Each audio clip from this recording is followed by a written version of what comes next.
Joined by the mayor of Vaughan, Maurizio Bevilacqua, who is the mayor there, and now he's dealing with this situation. Hey, good to have you on the program, Mr. Mayor, and thanks for taking some time today. Thank you so much for having me. So what is this now going to mean for your, for Vaughan, for the York region now? Your reaction? Well, my reaction is that we thought that we had presented a very good case to stay in the red zone. The province obviously felt otherwise. They must have more information that we do at their disposal to make this decision. Our modeling indicates that our numbers will decline by December 14th, and so we trust in our modeling. But having said that, listen, we're in this together. It's not a question of finger pointing or anything. We're in this together. We accept the decision of the province. I think that the Premier understands the importance of the health care of Ontarians, as well as the economy, and it's been a real balancing act throughout the global pandemic. The reality is, though, that the narrative needs to change, because I'm one of these individuals that believe there will be a third and fourth wave down the road. We have the vaccine, so that will change a few things here and there. But the reality is that the narrative needs to be, how do we live with the virus? How do we accommodate this virus in our everyday life? And we have to minimize the number of openings and lockdowns, because psychologically I'm very sure it's going to take a toll on people's lives. So we have to have now a reboot. We need to consolidate everything that we have learned in the first wave and the second wave.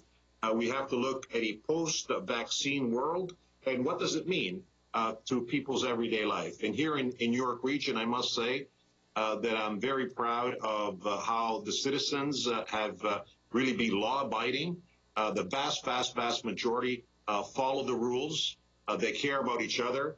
They care about their families, and they really understand that the only way to get through COVID-19 and all its effects is to be responsible, to use common sense, to be logical, and to really operate at the higher frequencies of life, and that is to make sure that we are helping one another and each other during this crisis. And Mr. Bevilacqua, you got more than 1 million people in the York region, including, Vaughan as well, big part of Yes. it.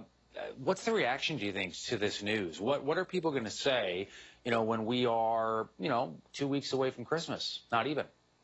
Well, obviously people like freedom. I mean, the Canadians love freedom. They like to move around. They like to, this is really affecting, I think, their lives, obviously, right? So they wish that the situation wasn't here. The good thing, though, is that we're not helpless. If we use our intelligence, if we use our common sense, if we adhere to the rules and regulations and protocols of COVID-19, we will be better off in the long run. There is a vaccine now, so that gives us a lot of hope.